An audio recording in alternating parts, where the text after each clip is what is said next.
Hello there, everyone, and welcome back to another episode of the Purple Breakdown, a podcast covering the Baltimore Ravens. I am your host, Alex, and I'm so glad to be back here on another episode. And I'm going to thank everyone who's joining in to listen into another episode. I apologize. I know my voice is just starting to come back, but it's still a little raspy, so please bear with me as we go through this. Hope you're all having a great Monday. It's been a great day for me. Hope you're surviving the snow if you're in the areas that are getting snow this day and coming up Thursday. I know large parts of the country are getting lots more snow, but we're not here to talk about that. We are here to talk about the Baltimore Ravens, and I am so excited to talk about it. So first news up is that the full home and away games have been solidified for the Ravens coming up this next year. We don't have dates yet, but we do have the games for both home and away. The home games are going to be the Bengals, the Browns, Steelers, Jags, Titans, Saints, Bucks, and Chargers. The away games are going to be the Bengals, Browns, Steelers, Falcons, Colts, Texans, Panthers, Bills, and Cowboys. So those are our home and away games for the Ravens this upcoming season. I'm excited to see these games and see which way they go. I'm a little disappointed, though, that we have to travel back to Buffalo to play the Bills in Buffalo. I'm hoping that's earlier on the season and not when it's cold and snowing up there, but I'm hoping this time around that the Ravens will handle business when they go back north to play the Bills again. We get to see some rematches against the Bills and the Texans again.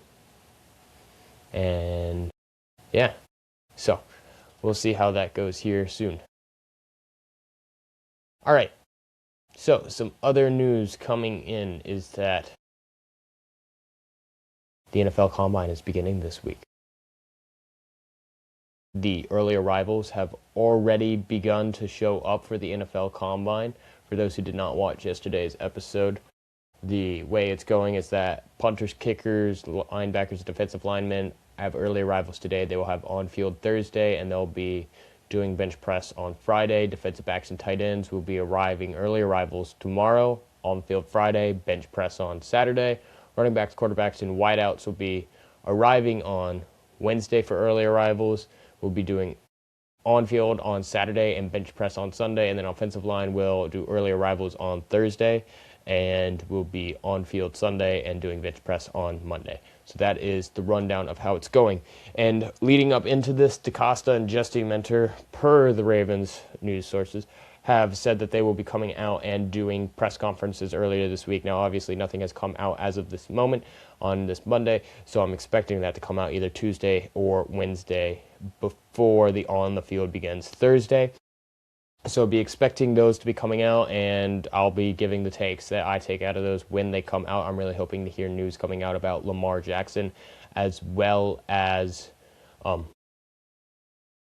Tyler Linderbaum. Those are the two contracts that must get done first, especially extending Tyler Linderbaum out and giving him a new fresh contract to work out, even if that resets the lineman market and he gets a $20 million a year contract.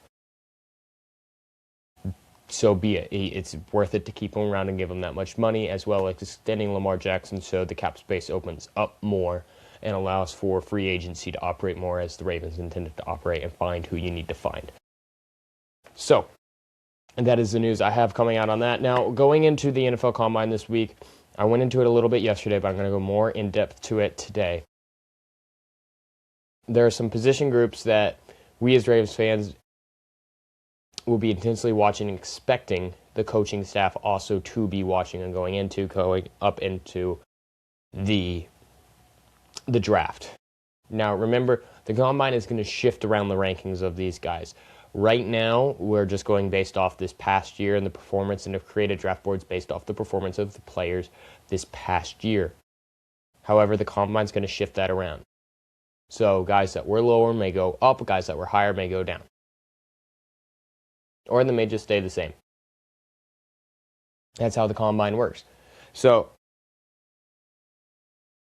I guess I'd like to see how this works. Well, not how this works, how this pans out going into the interviews, because the interviews are going to be the biggest telltale. Yeah, the explosive numbers and measurements will go off the chart and will give availability to see who really has the explosive talent that the Ravens may be looking for.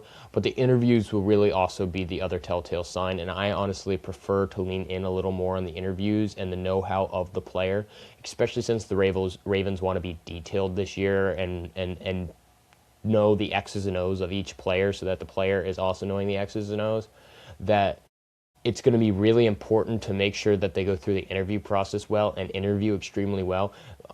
Malachi Starks was an example of this past year and just awestruck the entire coaching staff, and I think he's going to turn out to be brilliant. It really needs to keep going through with that the way that the Ravens conducted the head coaching interview is the approach they need to take to interviewing these players and finding the players that are best going to fit the Ravens, and then match that up with the combine numbers. And a lot of the players that I've been looking at on my draft board, the way I think the Ravens will be looking at it, it's not the same way. I'm going to say that right now. It's not the same way. They're probably thinking a little different, and there's always surprises. The best we can do is make predictions based off what they have done in the past and their past drafting strategies and what their needs are right now, and come up with a draft board based on that as well as our own opinion. And so going forward, it's going to shift based on this. So now the big looks at that the Ravens need to watch going into this, and what we as the fans should be watching, is that there's a few big ones: edge rushers, defensive linemen, interior offensive linemen, specifically guards, and wide receivers. And then based on free agency, tight ends and cornerbacks and safeties, depending on who the Ravens are able to bring back in free agency out of the 24 that are leaving, and as well as any cuts or trades that they make. Now, I'm going to list some names off of names to watch going into this combine that could be names the Ravens draft or have been projected to draft. And when looking at this, understand these are not the only names to watch. These are the big names right now that I've been looking at and are on my draft board and make sense where I've been drafting people in the mock drafts going off of what we've done the past few times. And so they're names that I'm just looking at right now that are a little higher on my draft board and make sense where the Ravens have been at and who they sort of have available based off the current mock drafts. And that doesn't mean you can't be looking or should not be looking at everyone else. You should be looking at everyone else and watching how everyone else does, because a late bloomer may suddenly appear. So for wide receivers, lots of these guys are going to be first round, but Mekhi Lemon, Carnell Tate, Denzel Boston. Those are the first round sort of projections, what the Ravens have been projected to take in the first round. They are all confirmed to be at the combine this year, going to be at the combine this year. Need to watch them. Later on in the third round is where I've been taking most of the wide receivers this year for the Ravens, and that has been Malachi Fields, Zachariah Branch, Skylar Bell. I would watch them closely too. For interior offensive line, you have Iona, Pregnon, DJ Campbell, Boy Steffens. I look at those four right there, and that represents both from first, second, as well as later rounds, fifth, sixth, fourth, fifth.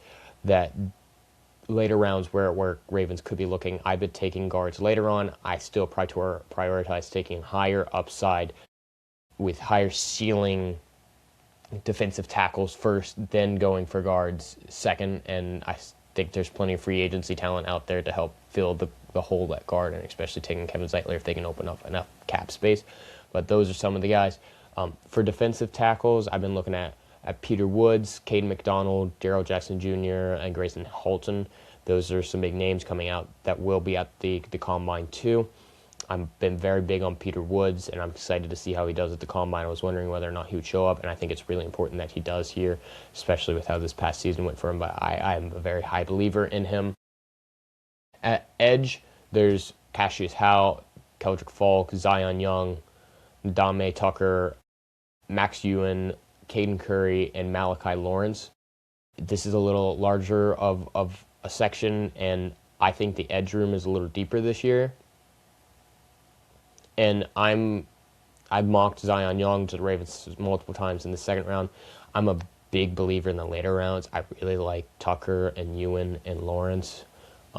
Tucker is out of Western Michigan. Ewan is out of Iowa State, and then Lawrence is UCF. So I I look at these guys and I like how they look in the later rounds, especially the upside that they can offer and the physicality there. And I think Tucker could be one that could very well pass the X's and O's. And so I'm excited to see how they perform at the combine, and it may shoot up their draft stock as well. For tight end, I've really been only looking at one, and I need to expand. There's Tanner Koziol out of Houston. That's been the one that I've been mocking most of the time to the Ravens. I'm going to expand that tight end room a little bit more as well. And then cornerback, I've really only had Keith Abdi second on the board. I need to expand that more as well. Looking at tight end and cornerback and the safeties, it really does depend on free agency. If the Ravens cut or trade Marlon Humphrey, you need another cornerback to bring in and add depth, especially if it's only Nate Wiggins, TJ Tampa, and then if you can bring back Chidobe Awuzie, then that's really, you need something extra there. You need another depth piece. And same with tight ends, likely may be leaving and could very likely be leaving, but Charlie Kolar as well. So you need, even if you pick up somebody free agency, you need to draft a tight end that can help be the third leg on that, especially if somebody's injured like Andrews and he's not getting younger, and anyone else that you bring in free agency, you need extra depth there.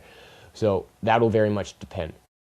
Now remember, these names are not the only ones you should be looking at. You should be looking at the whole groups coming in and be looking for players that really have the upside, and be very paying attention to how the interviews run and how the interviews operate. And that's what I'd be looking at going forward. And I'm really excited to see the combine, especially the starting on this Thursday. So that is all I have for today. I know it's a short one, only about 12 minutes so far. But I'd like to thank you all so much for joining in. And if you are listening on YouTube and like the content that you are hearing, I would love for you to subscribe, like the video, comment. Again, having comments on the video makes my day, and I love responding to you guys. I just want to talk Ravens, and when you respond, I get to talk Ravens. That's what I love about this. And if you're on Spotify, follow, leave a review, comment, and if you guys on all platforms could share and help grow the community, I would love that too. Going forward this week, I'm going to get another mock draft in. I'm really hoping that those press conferences get out so I can get reactions to those. And I'd also like to start doing a little bit of game film review of some of the big names that come out of the combine to watch and see how that shifts the opinion. So I'd like to thank you all so much for joining in, and I can't wait to make the next video with all of you. Thank you so much again, and have a great day tomorrow, and have a great day today. I will see you all next time.